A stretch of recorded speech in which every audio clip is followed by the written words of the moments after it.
Good morning. That's what I thought. Okay. Yes, okay.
Okay, good morning, everyone. So sorry for the delay this morning, some unexpected road closures, but we're going to go ahead and call this meeting to order. And before we get this meeting started, I would just like to ask our interpreter today to walk through how to access our interpretation services. Announcement from the interpreter. To use the interpretation feature, please scroll to the bottom of the Zoom screen where the meeting controls are, click on the interpretation icon, World, and select English as your language. If you are joining through the Zoom mobile app, cell phone, tablet, etc., please press the ellipsis, then interpretation, and then choose your language. Finally, click on mute original audio to not hear the original Spanish low in the background. Headsets are available for interpretation. If you are in the meeting room, please check out a headset from the receptionist in the lobby. Aviso por parte del intérprete. Para hacer uso del servicio de interpretación, favor de desplazarse a la parte inferior de la pantalla de Zoom, donde aparecen los controles. Haga clic en el icono de interpretación globo terráqueo y seleccione Spanish, español. Si está utilizando la aplicación móvil de Zoom, celular, tableta, etc., presione los puntos suspensivos, luego interpretación y luego el idioma. Si no desea escuchar el audio original en inglés en el fondo, por favor seleccione Mute Original Audio, silenciar audio original. Contamos con auriculares disponibles para el servicio de interpretación. Si se encuentra en la sala de reunión, favor de pedir auriculares con la recepcionista en el vestíbulo. Thank you so much. Okay, at this time, I'd like the clerk to confirm we have a quorum. Thank you, Chair. We do have a quorum. Okay, again, everyone, welcome to the April 10th meeting of the Independent Taxpayer Oversight Committee. As always, thank you so much to staff for all their efforts in pulling this meeting together. Just very briefly want to talk about how this meeting will work this morning. We will take in-person public comment followed by virtual public comment on Zoom. If you are a member of the public joining us via Zoom, please continue to raise your virtual hand at the appropriate time and you will be called on. Participation is possible both in person and via Zoom, and we welcome public participation in today's meeting. I'm going to ask at this time SANDAG's financial analyst, Vanessa Leon, to provide a quick reminder on how the public and comments will work today. Vanessa. Thank you, Chair Frankel. We will take both in-person and virtual public comments. As noted on the cover page of today's meeting agenda, in addition to emailing comments, the public may also provide live comments during today's meeting. In order to provide live comments, you can join today's Zoom meeting through the link or by dialing one of the numbers from your phone that are provided on the cover page of today's meeting agenda. Join the meeting by clicking on the Join Webinar link provided in the confirmation email you'll receive upon registering. When public comments are called for an item on the Zoom platform, click on the Raise Hand icon in the Zoom toolbar. The chair will call on you by the name you provided. If you're participating by phone, press *9. The chair will call on you by the last 3 digits of your phone number. Instructions for providing live comments are also on the bottom of the cover page of today's meeting agenda, which can be accessed from the homepage of SANDAG's website at www.sandag.org. All comments, whether emailed or live, will be made a part of today's meeting record. Thank you. Thank you so much, Vanessa. Okay, we'll move to item 1 on today's agenda, which is non-agenda public comments and member comments. This is an opportunity for any member of the public to address the committee on an item not on today's agenda. Madam Clerk, do we have any public comments?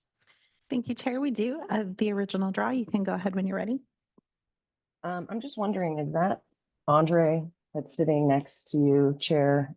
Because it's a little bit scary to think about a man who, I mean, he should actually be fired and resign, not retire in the next few months for all of the fraud, waste, and abuse that he is engaged in on SANDAG as the CFO. It's really, terrifying to think about how much has taken place with him in there, how many vacations he's taken, the fact that the FBI has come to look at financing and contracts. It is very, telling that, he's still there because, if we want things to get better and we want to change the trajectory of things, we need to be mindful of having people like him still around when, just what has happened and taken place with the audit and the SR 125. I mean, that goes into many more things, I would assume. It's not just that.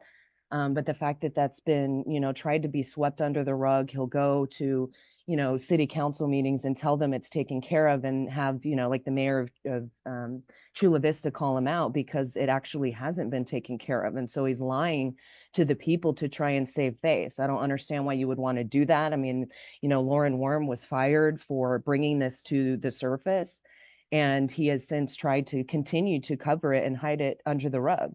So the fact that he is there is just really disturbing, and it shows that SANDAG isn't really determined to make sure that people have trust in them, because how can you have trust in a CFO who is failing miserably and tries to just resign to retire, when in fact, like, he should be fired or resign immediately, not months down the road. Like, we need to fix this now, not have somebody in who is completely nefarious. That concludes the public comments. Thank you. Are there any member comments this morning? No, seeing none. Mr. Dujon, is there an agency report? Thank you, Chair Franco. Good morning, committee members. So a lot of progress has been made since we last met. First, I want to share, as a result of the draft fiscal year 2024 triennial performance audit findings that were presented to you last month.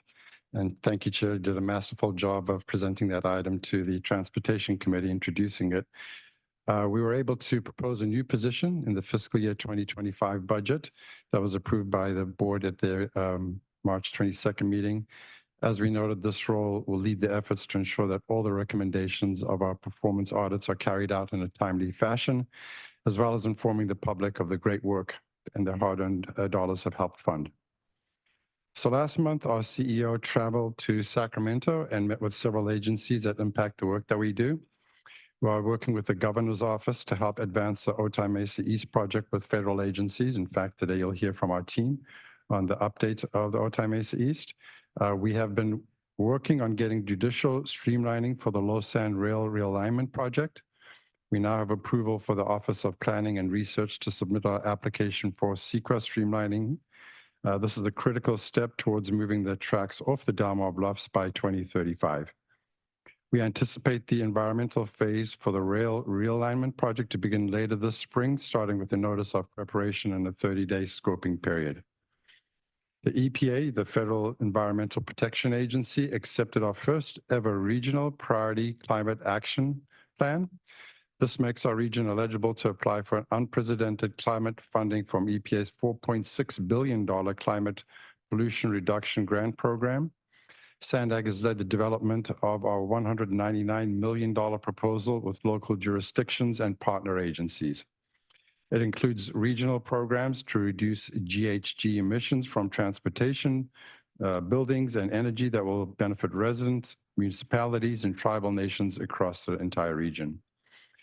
Examples include funding to extend the Youth Opportunity Pass and regional programs to incentivize the purchase of electric vehicles and construct active transportation projects. On the Airport Transit Connection Project, we are gearing up to release a travel survey during the summer months that will collect post-COVID data on the habits and preferences of our region's residents, tourists, and airport employees as they travel to the airport. This survey will be critical to our travel demand model. And across the agency, we are gearing up and excited for our next month's Bike Anywhere program on May 16th. So that's 2 months away. This will be a great opportunity for that is next month. This will be a great opportunity for the community to utilize one of the many bikeway projects that have since sales tax have funded. And just this past weekend, you may have spotted SANDAG staff at the Padres Pedal the Cause event at Petco Park to promote and encourage the region to sign up for the Bike Anywhere Day and the opportunity to win one of 3 e-bikes courtesy of Velotric. Lastly, on a personal note, I did submit my notice for retirement to our interim CEO, Colleen. And I'll be leaving this agency at the end of this fiscal year or of June in a couple months. I've thoroughly enjoyed my 25 years with the agency, initially as an auditor, then finance manager, finance director, and CFO. I think the things that I most really enjoyed working on was the commission. And I'm proud of the fact that, we have maintained AAA rating for the last several years. And it was actually great that we're able to get rid of our swaps, our variable rate debt. So our portfolio is really in a solid position right now. In fact, our rates right now on our long-term portfolio going out to 2048 is 2.89% versus our investments that are earning 4.6%. So we're actually earning almost 2% higher today in our investments and our debt. So I leave this agency in great financial shape and leaving you in the capable hands of our financial services group, who's truly committed to this agency. Lastly, I really want to thank the ITALK committee members for their dedication and engagement and continually working with our teams here at SANDAG to improve the TransNet program for the benefit of our local taxpayers. So thank you to all of you. With that, Chair, that concludes my comments. Thank you so much, Mr. Dijon. Any questions, comments? Sunny? Just want to say congratulations on your retirement and thank you for all your service. I know it's not easy to be in the public eye and doing the work you've done, but I think you've done tremendous in bringing a lot of funding, a lot of good, programs to keep SANDAG afloat despite all the challenges with funding and the competitiveness of this whole industry. So thank you, Andre, for your service. Andre, you mentioned CEQA streamlining for the Del Mar Bluffs project, and I wonder if staff, is that similar to the governor's office certifies a project as creating a certain amount of economic impact, and then that requires all legal challenges to be resolved in a certain time period? Do we know the details of maybe Amber Lynn of any of the, what does that get us, the streamlining? I don't know the details specifically. Happy to bring those to you at a future date. But yes, that's my understanding as well, that this is in conjunction with the governor's proposal regarding particular projects that can be made part of the streamlining process. Okay, thank you so much. With that, we will move on to item 2 today, which is our consent agenda. And this is just one item. It's approval of the meeting minutes. Sure.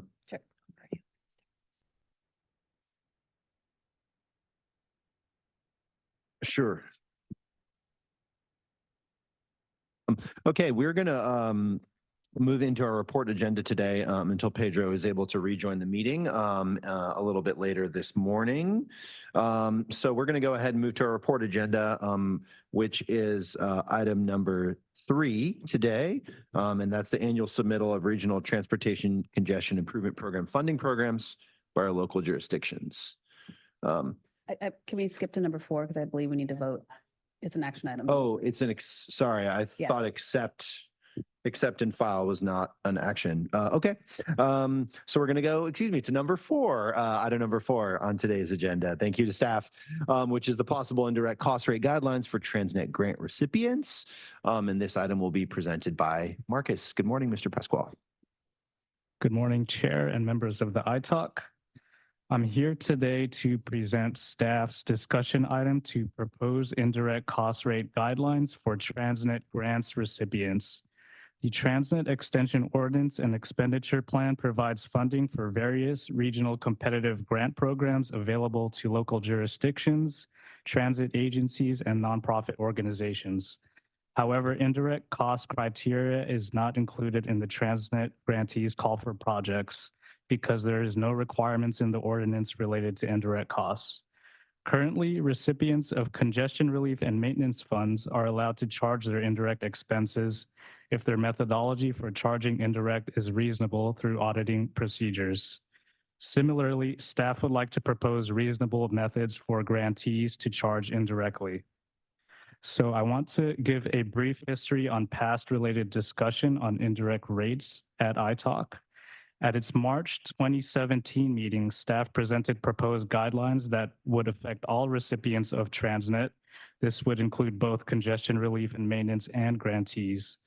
The guidelines proposed a requirement to have an ICAP or indirect cost allocation plan that was in accordance with 2 CFR 200, which is our federal guidelines.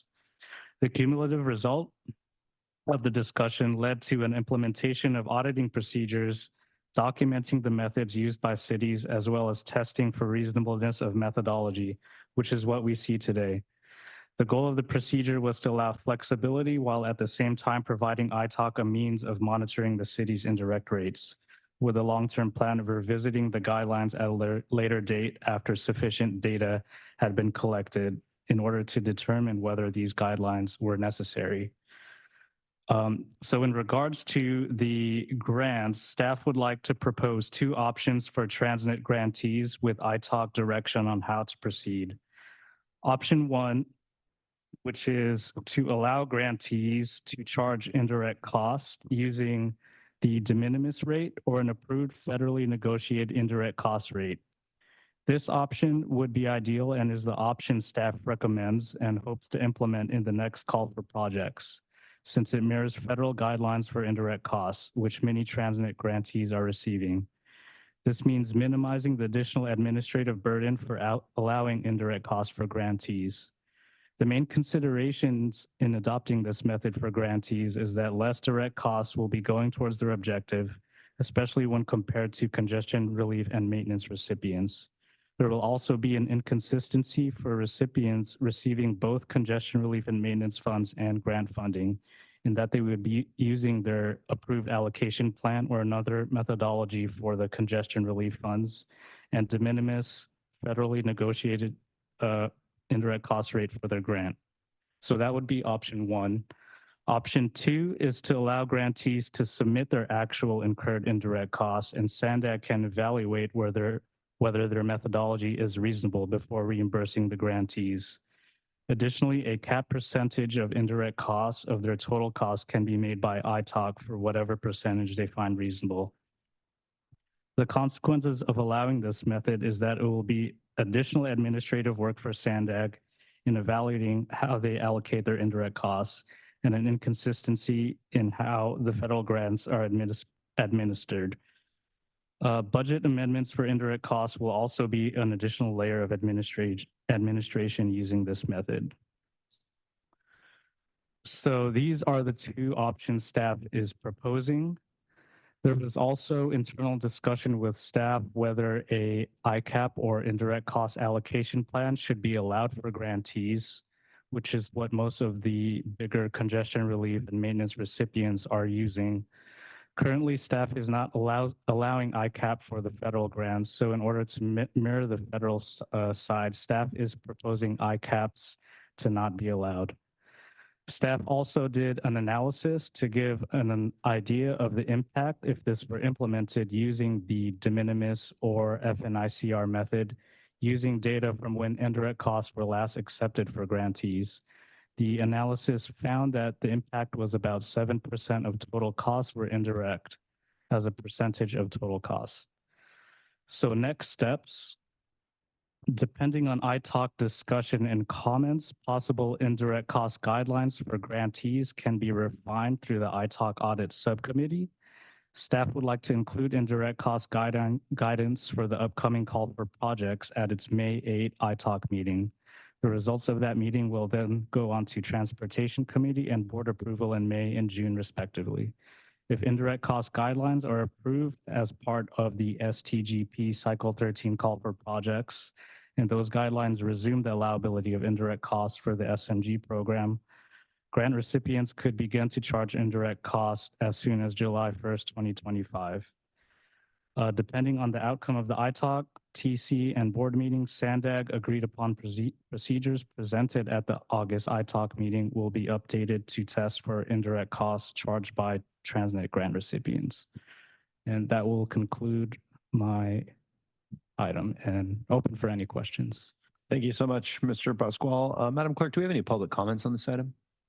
Yes, thank you, Chair. The original draw, you can go ahead when you're ready. Tried to raise my hand for the other thing and I didn't get there in time. And still don't understand why we're listening to Andre lying about that. Anytime we're talking about, improving congestion, all of the things that are taking place in order to do that actually cause more congestion. I mean, when we're, removing parking spots or putting in roundabouts or slowing speeds, it's actually, doing a disservice and not even, because you guys claim that you do this kind of stuff to save the environment. But if people are in their cars sitting longer because, you're taking out a lane or you're putting in, more stop signs or taking parking away, it's making people have to drive further. And so in that, it's like totally contradictory to what you would want to happen. So anytime we're spending money on, congestion improvements, I mean, we can't even spend money to expand the freeways, which is what the TransNet money was supposed to go for, in addition to paying off the SR 125.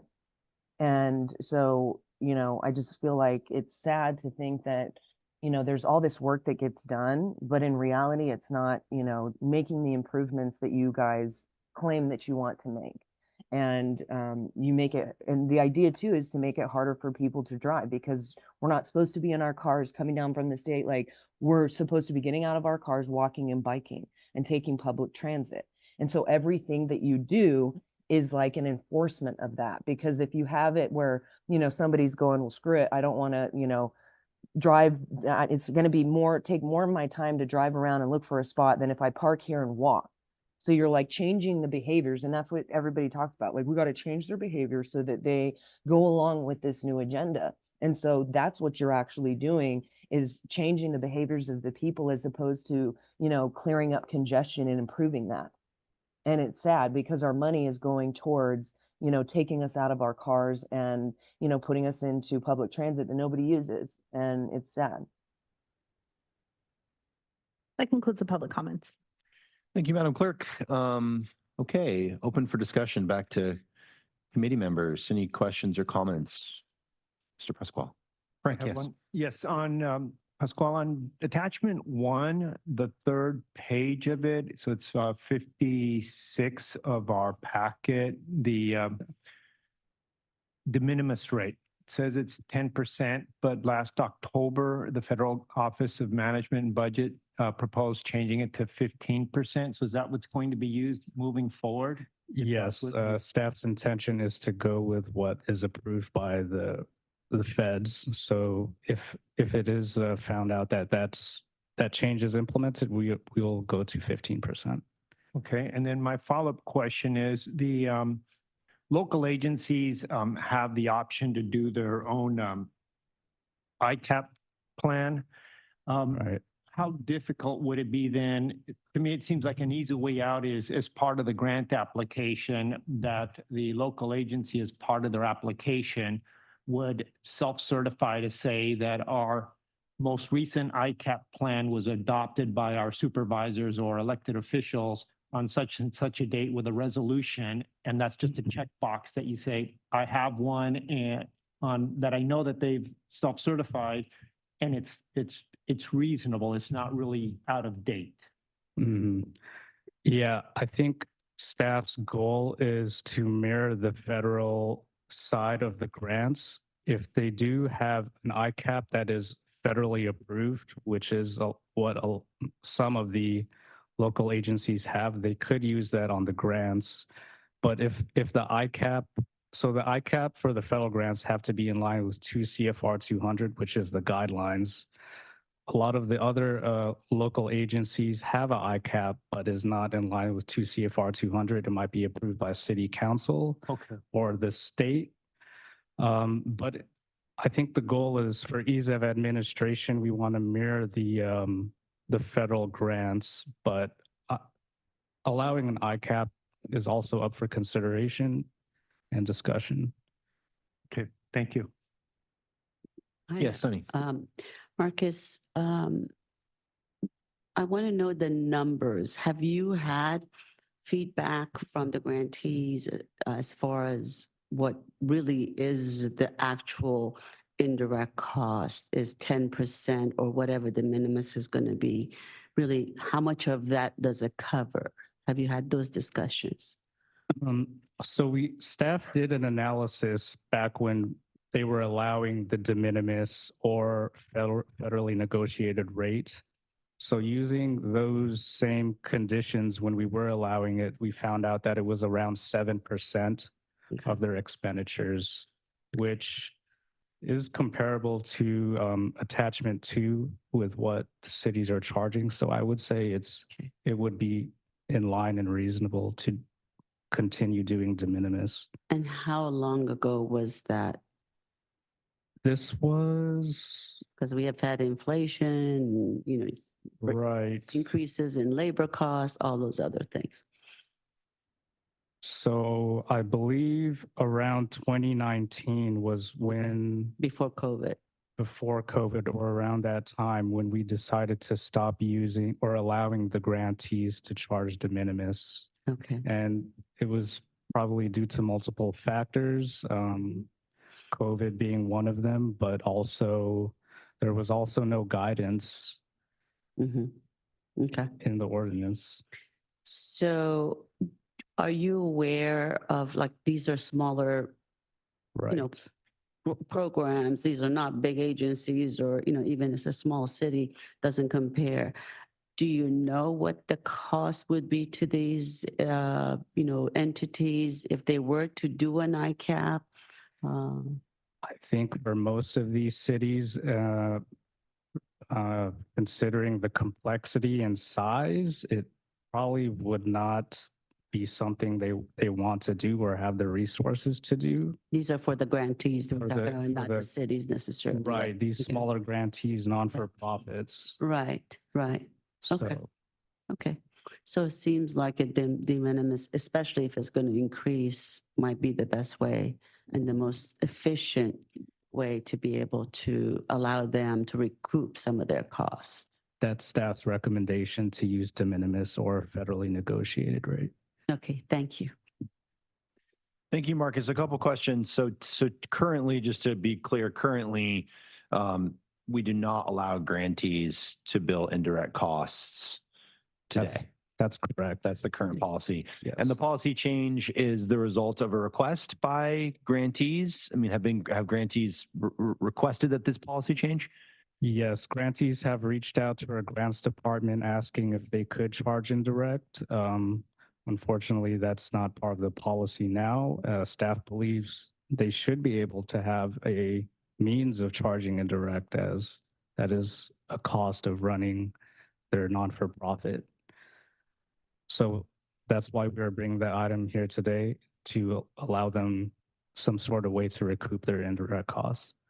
So for example, if I'm a nonprofit and I provide, senior mini grant program services, and I get $1 million grant from TransNet, assuming de minimis is 10%, I could use $100,000 of that money to pay my rent, to rent office space, for example? That's correct. But my understanding is there's also a cap on the grant awarded. So if they're already at the cap, it's not going to go any higher than that. But if it's less than the cap, that indirect cost would be additional funds. So let's say there's no cap on the million, then the 10% would be additional funds to fund their rent or utilities. I see. Okay. Is it possible to fashion? I mean, I think in my mind, I can distinguish between a public agency and a smaller nonprofit that's operating. I certainly understand nonprofits operate on very shoestring budgets, and it makes some sense to me to allow them to charge, a small amount of indirect costs. I think that's very different for the city of San Diego, for example, or a public agency that I don't know that I'd be comfortable with allowing TransNet taxpayer dollars to be used to subsidize rent for a city building, or especially in these larger jurisdictions like the city and the county that get tens of millions of dollars potentially a year in grants. I'm less comfortable with that. So is it possible to fashion a policy that does distinguish between nonprofit grantees and public agency grantees for the purpose of assessing indirect costs? Right. So we are recommending not to allow de minimis for the cities on their congestion relief. I think it's staff's position that it doesn't seem reasonable considering their size and complexity. If you look at attachment 2, almost nearly all of them have a approved allocation plan or are not charging indirect at all. We are only proposing the de minimis or federally negotiated rate for grantees, not for the congestion relief cities. Sure, but sometimes we have the city of San Diego applying for a smart growth incentive program or active transportation grant, and so sometimes the cities do receive grant funds, correct? Right. If they do receive both, if they already have a federally negotiated rate, which some of them do, they can use that on their grants. But if they don't, we would allow them to use either de minimis or, well, they wouldn't have a negotiated rate. So the only option would be de minimis on their grants. I see. So Okay. we need a little bit of maybe clarification in the language that you're going to come up with as far as Sure. and what you present to the board for approval to be to distinguish between a nonprofit versus, you know, a jurisdiction or an agency or something like that. So Right. So we can have follow-up clarifications through the audit subcommittee. It's mhm. staff's goal to implement guidelines for the May 1st ITALK call for projects, Okay. which the ITALK can accept at that time. Okay. But we can certainly clarify and discuss through the audit subcommittee to clean up the guidelines. Okay. I know this is not a voting item, but I think it's a, you know, it's a reasonable approach to allow the de minimis to be applied for the grantees, the nonprofit grantees. So Thank you, Sunny. Yeah, I would just make that same request that as this moves forward to Transportation Committee and the board, that you consider distinguishing between those two groups. And I think the de minimis, you know, keeps it easier to say, you know, whatever is kind of federally designated as the de minimis rate, that makes sense to me, as opposed to getting into more convoluted ICAP and, you know, more kind of procedurally difficult or costly items for these grantees. So that's my request and feedback. Any other questions, comments, discussion on this item? Okay, no. Thank you so much, Marcus, for your presentation. We appreciate it. Okay, we're going to go to item number 5 on our agenda today, which is an update on the Otay Mesa East Port of Entry. And I know we have Maria and Omar with us, and perhaps some others. Welcome.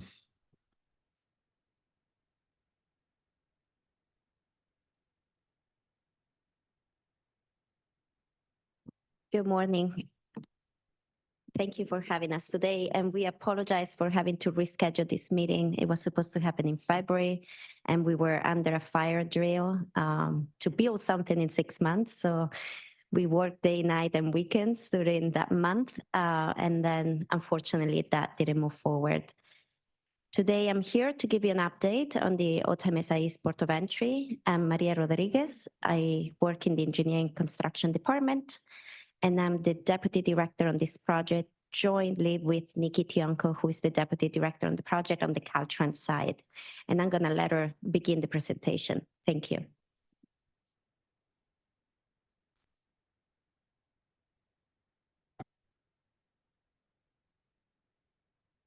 So today we will be talking about giving you an overview of the project, where we are to date. We will talk about the project benefits, and then we will go over the agreements that we're working on and a little bit of an update on the design of the port of entry facility and its ancillary facilities. And then we will talk about the next steps and end it with some questions. So here in front of you is a diagram that gives you a snapshot of the current status of all of the facilities in this corridor border region. All the roadway infrastructures are open to traffic or substantially complete, including all of the 2 miles of State Route 11. We also have here the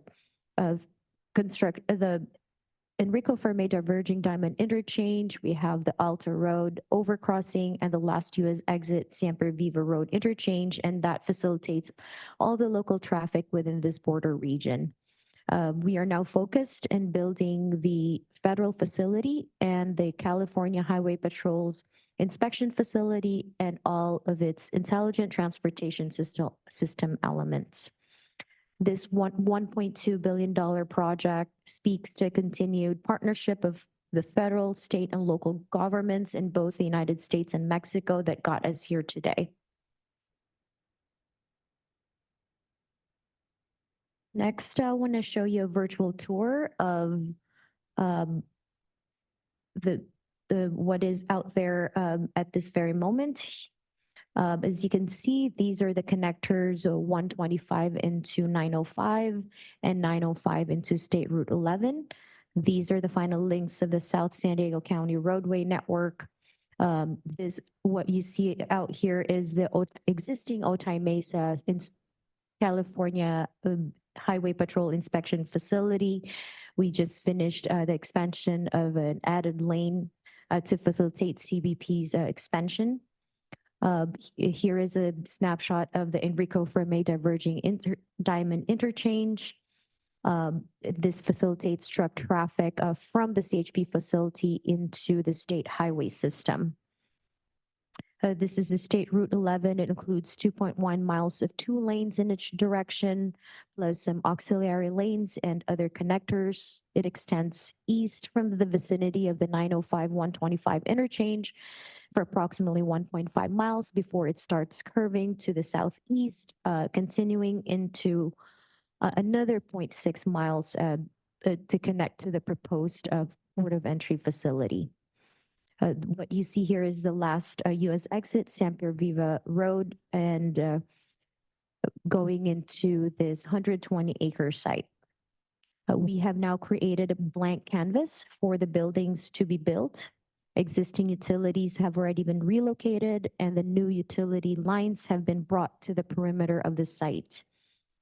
What you see here is a snapshot of the Mesa de Otay port of entry. You can see all the facilities that are being built. This one is the access road that leads to the port of entry facility. Otay Mesa East will be SANDAG's, will utilize SANDAG's community benefits agreement, which advances racial equity, assists vulnerable individuals, and support underserved local communities. So we wanted to show you what is the progress with Mexico's port of entry. They have already acquired 100% of their right-of-way, and they are about 60% finished in their construction of the civil infrastructures and the access road towards the port of entry facilities. They are expected to finish construction by June of this year. Soon after that, they will start the installation of their non-intrusive inspection equipment in July. So these are a few photos of what is currently being built out there. So you can see the access roads are starting to take shape.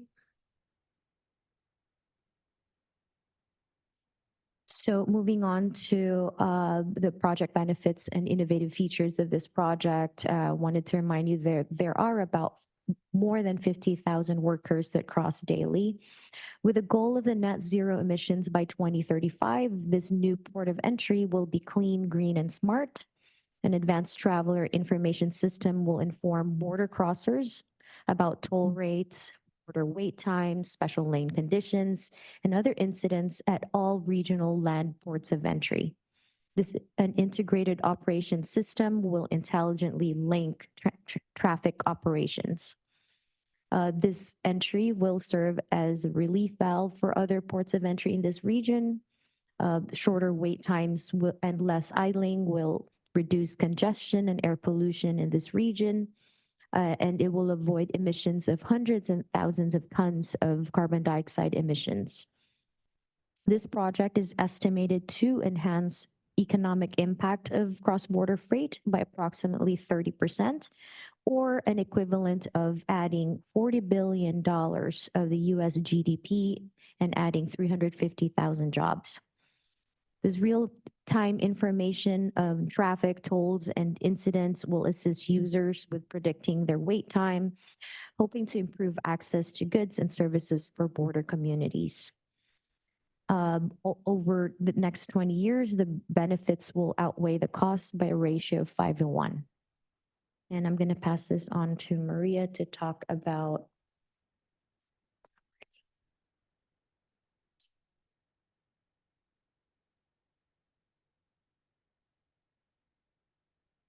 the agreement. Thank you. So while Nikki has been wrapping up the site of the future port of entry and making sure we relocated utilities, here at SANDAG, we've been focused on the agreements, on the design of the port of entry, and the financing. So let me start with the agreements. We have a binational group that meets 3 times a week to discuss these agreements. We have technical experts in intelligent transportation systems, in tolling, our attorneys, the Mexican attorneys. It's a very large group that spends many hours developing these very complex agreements. The first agreement that will be ready soon is a modification to the revenue share agreement that was signed about a year and a half ago. Some of the equipment of the tolling will be placed on the Mexican side, and we need to reflect that change. Those are going to be readers that can read the tags in Mexico before they enter into the United States. And we're moving toward 100% electronic toll charge. And that's to facilitate this movement and really relieve congestions.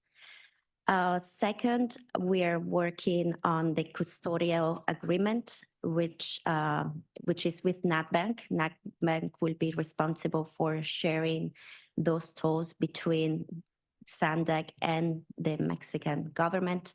As you may remember, it's a 50-50 modified share. So upfront, we will get 60% of the revenues to help us through the bond process and get that coverage that we need. But towards the end of the year, we would always try to send back the 10%.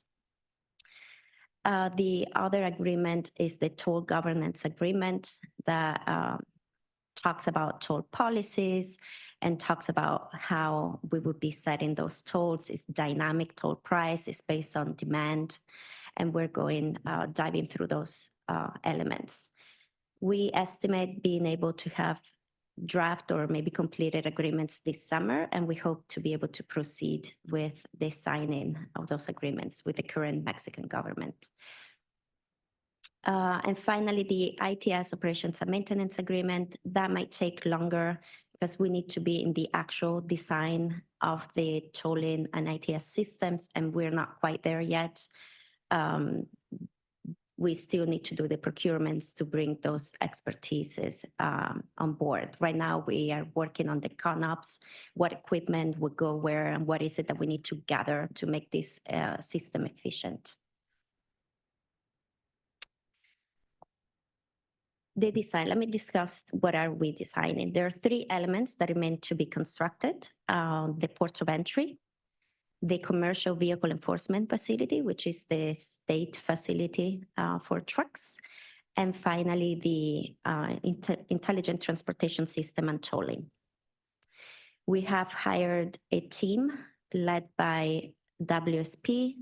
The main sub-consultants there are WSP and TSK, the architects. We started design back in September, when we finally reached to an agreement with CBP and GSA to engage their teams to proceed with a 30% design. But that MOU only allows us to get to 30% design. And that 30% design will be completed at the end of this month. We have not reached an agreement to get to final design on this project or to release the CMGC procurement. We wanted to bring a contractor on board and collaborate during the design phase. However, CBP is reluctant to move forward at this point until all funded sources are identified for the operations and maintenance for the 40 years of the agreement that we're trying to sign. I'll discuss the agreement further in the presentation. But we are at 30% design almost, and we've been working closely in many workshops with General Service Administrations, who is the federal agency that will be owning the facility. Eventually, once we complete construction, we'll gift it to the federal government. GSA is responsible for operating and maintaining the infrastructure. Customs and Border Protection will be leased for a $1 lease within the facility. That's the structure we're looking at right now. This could change in the future, but as of now, CBP will have a $1 lease with GSA. And within CBP, we have to work with many different divisions. It's a very complex structure, and it has taken a lot of learning curve from our side on who is doing what within that very large agency. And then there are other federal agencies that are also hosted within the ports of entry with for example, U.S. Department of Agriculture, U.S. Food and Drug Administration, and Fish and Wildlife. This is the proposed layout for opening day.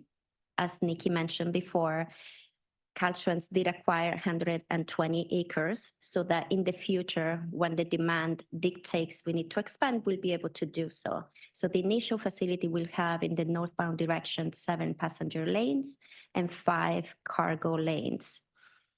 On the southbound direction, it will be similar in size. This is a rendering on how it will look like. At the bottom of the screen is the Mexican port of entry. And at the top of the screen is the proposed Otemesa port of entry. As you can see, Mexico has decided to do the full build out instead of phasing it because they had the funds available at the time to do the ultimate layout for future expansion. This facility is being designed so that it can easily be expanded in the future to 25 passenger lanes and 20 commercial lanes, with very minimal disruption of the operations. And here is a rendering. Now we swap it. You're looking on the left corner, SO11 entrance to the port of entry, and Mexico is in the top right-hand corner.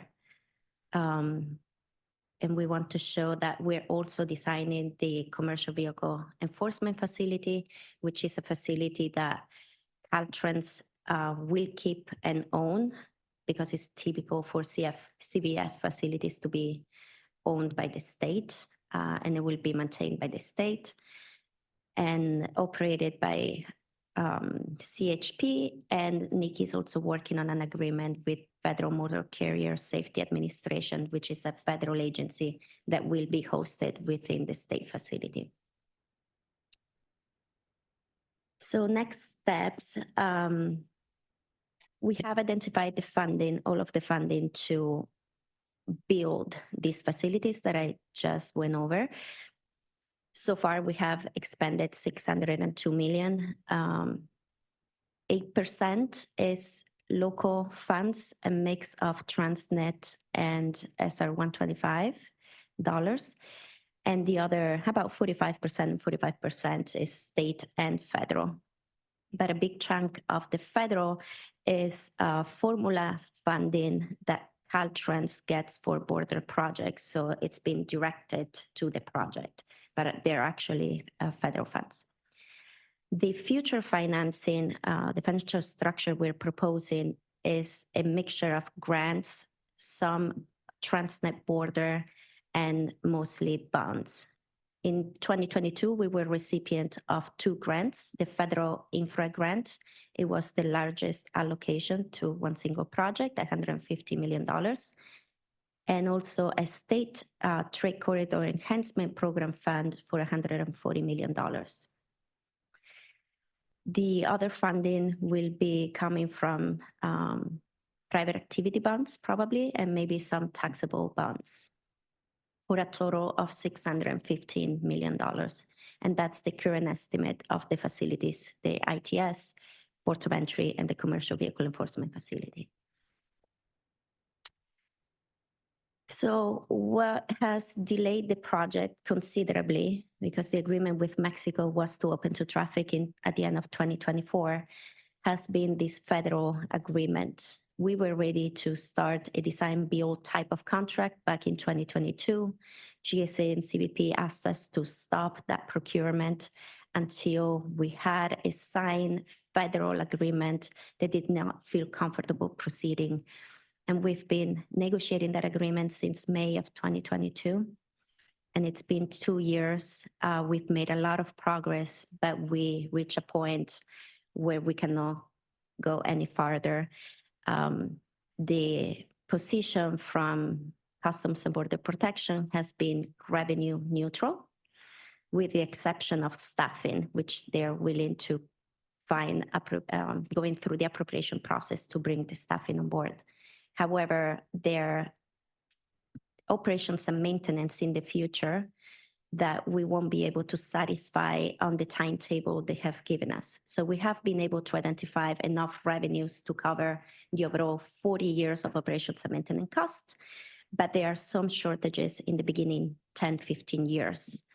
And they're looking for the sponsors to fund 100% of those operations and maintenance. And some of the capital costs, we have not been able to find a source that can pay for that. And that's fixtures, furnitures, and equipment. There are no grants that can cover that type of acquisition, as well as vehicles. We haven't identified a source of funding for vehicles for CBP. So those are the sticking points right now. Some of our leadership is traveling to DC next week to try to advocate for continuing the process of the design, at least, so we don't stop the machine, because we have created a very large working team with CBP and GSA, and it's working very well. And it would be not productive to interrupt the effort, put our consultants on hold, and then trying to bring them back. It's always more costly, and it might take a lot of time. So we will be advocating to agree to proceed with an MOU with 100% design. It would be ideal if we could also agree to bring a contractor on board through a CMGC type of contract, but we're willing to just stick to design if that makes them feel more comfortable while the team figures out a strategy to overcome this issue of the operations and maintenance and fixtures and furnitures. The team will be taking this item to the board to really debrief them on the terms of the agreement, the progress we've made, and all of the agreements with Mexico, and we'll dive into those on May 10th. So you'll be able to hear more. But we'll continue to work on what we can for as long as we can until they tell us to stop. But by the end of April, we'll probably conclude the 30% design. I think that concludes the presentation, and we're here to answer any questions. I know it's a lot of information, and we haven't been back here in quite a while. So I welcome any questions. Thank you so much for your presentation. We appreciate it. Madam Clerk, are there any public comments on this item? Thank you, Chair. We do have one public comment, the original draw. You can go ahead. So this is interesting because as we have this invasion going on our border, you know, and you're talking about, you know, needing to partner with CBP and whatnot. I mean, we don't even have enough Border Patrol officers to, you know, manage the invasion that's happening on the border outside of these ports of entry. So when we're asking them to be extending their resources even more, all while like not at the same time acknowledging that there's an actual invasion on our border happening, I mean, these officers are actually asked to release criminals onto the street. So they've been trained on one hand for years to arrest these individuals and deport them immediately. And now they're being asked to go against that and go against their morals and actually release them onto the street. So, you know, I don't understand how this project is actually going to be completed with the invasion happening. There's no way that there's going to be enough resources to get more Border Patrol agents, especially when they're not hiring more CBP. And, you know, when you're talking about, I don't know, it's really hard to wrap my head around why the fact is that people don't want to acknowledge that that's happening. But in you talking about this item, that should be something that you're thinking about, because it is affecting your ability to make this project go forward when you're supposed to be partnering with the people that are actually engaging in this or having to mitigate it in some way, even though it's not being mitigated, they're just releasing criminals onto the streets. But, you know, so if you can acknowledge that and understand that, then you would probably work differently in trying to put this project together. And especially when we're talking about, you know, it bolstering trade and whatnot with the freight and the zero emissions freight, it's going to impede everything. That's the thing. It's like everybody always gets in their own way by implementing things that actually keep you from doing what you really want to do. That concludes the public comments on this item. Thank you, Madam Clerk. Okay, back to committee members for questions or comments. Sonny? Thank you for your presentation, Maria and Nikki. I'm wondering,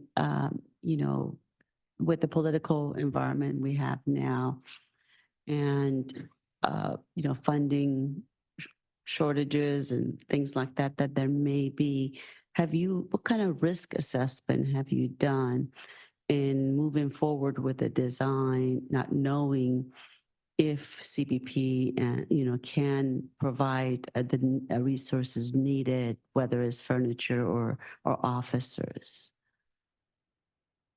We have gone through a risk assessment and we keep updating it every 6 months, sometimes more frequently. And we do see that as a risk. However, in the meantime, we are looking at possible solutions to this issue. We've been tasked to be very creative and maybe one of the ideas is to swap money, find more public funding for some of the elements that can be paid with grants and then leave the future tolls to pay for the non-eligible elements. So we're looking through what that would mean, what are the sources available, readily available. So yes, we're considering all of those risks and coming up with strategies. It's very recent. This news of not moving forward, it was given to us about a month ago in a meeting in Washington, D.C. So now we're trying to regroup and come up with strategies. And we hope to have something in mind by the time we go on May 10th. So is funding for resources and staff the only obstacle, or even finding, the right individuals or being able to staff with shortages of workforce and things like that? Is that a risk as well, besides the money? The money is the main risk that has been highlighted from CBP to us. Staffing is always something that is critical to them, but they're willing to keep pursuing on a yearly basis. If we decide to move to a design bid build, because CMGC maybe is off the table, we're looking at maybe opening to traffic in 3 years, 1 year for design and 2 years for construction. So there would be multiple locations for CBP to try to allocate those resources for staffing. At this time, have you even explored the likelihood of this not happening? Is there a percentage of risk or a chance that this may not happen at all? We're assessing that, and smarter people than me are guiding us through this analysis.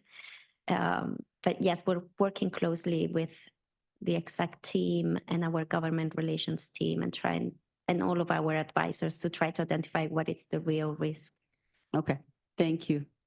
And to add on to that, I think Caltrans and SANDAG are really trying to find different ways and strategies to get to a yes.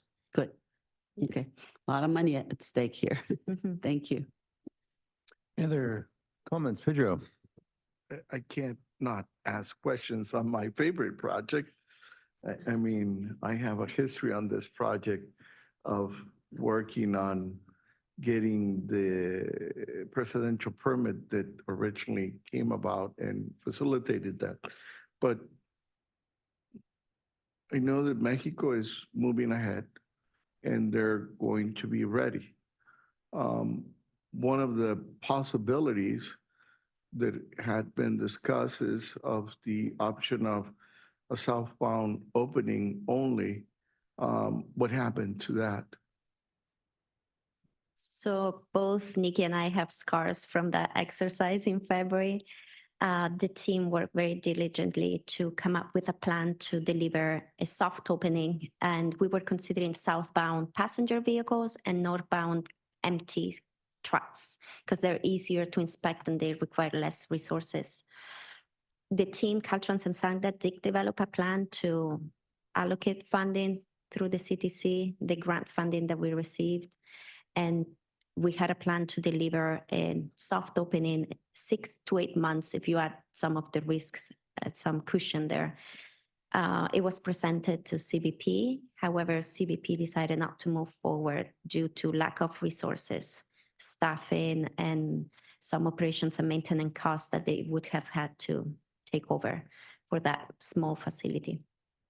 Now, on the funding chart that you showed, Maria and Nikki, you have told us that you have spent 602 million to date, but that you need 615 more. Of those 615, do you have any? The two grants and the TransNet, yes, those are real funding allocation. How They're much? allocated to this project. So about 300 and, what is it? It's 315 million is there. Okay. The other 300, we were ready to go. Soon after we started construction, we wanted to go to the bond market, and the bonding capacity was close to $300 million. So we felt comfortable that we did have enough money for capital costs.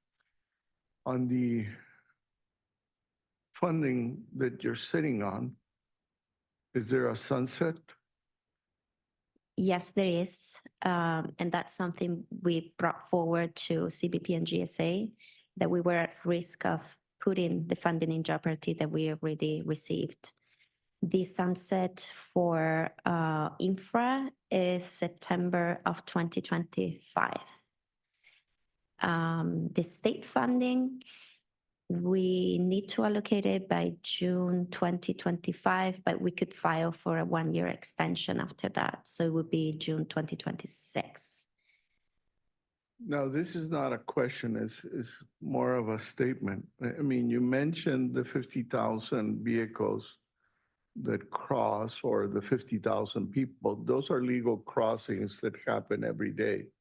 So if you can imagine the city of National City going back and forth the border, the economic impact that it has just from those crossings, not adding the truck traffic that is also equated to, comparably speaking, it moves enough, if my memory serves me correctly, as the port of Seattle, as far as the truck traffic, that it moves the containers. But Mexico is also very keen on this port of entry, and evidence is that they were behind us a year and a half ago, where they hadn't even started. So now they're going to finish ahead of us. If CBP, because I can't say the entirety of the federal government, but if CBP continues to dig its heels on this, it's going to become not only an issue for the city of San Diego, the region, for the state, but also an international issue, because you can't have an investment of $600 million sitting there without moving ahead. And I understand the revenue neutral issue that CBP has and stuff like that, but they're getting a really, or will be getting a really nice facility in the future. I'm glad to hear that they went along for the 30%, because the last thing that you can do on a project like this is design it at your own risk, because your customer, your client, has some very unique and special needs that I don't know that Maria or Nikki or anyone on the team understands, except for CBP and all of the agencies that are housed within that, and the connectivity that it also has to have with Mexico. So that's not a question, statement. But thank you, Maria, and keep putting pressure on them, because this is really an important project from a lot of reasons, you know, from the environmental side, from the economic growth of our region, the health and well-being of all of the people that we cross the border. You know, it's a fabulous facility. So keep it up. Thank you. Thank you. And I just wanted to iterate that this is a priority project for the governor and the state, and that we're also taking direction from CalSTA, our mother agency. Thank you. All right. Thank you so much for the presentation. We will move on. We will move back now to item number 3 on our report agenda, which is the annual submittal of RTCIP program funding programs by our local jurisdictions. And this item will be presented by Zara.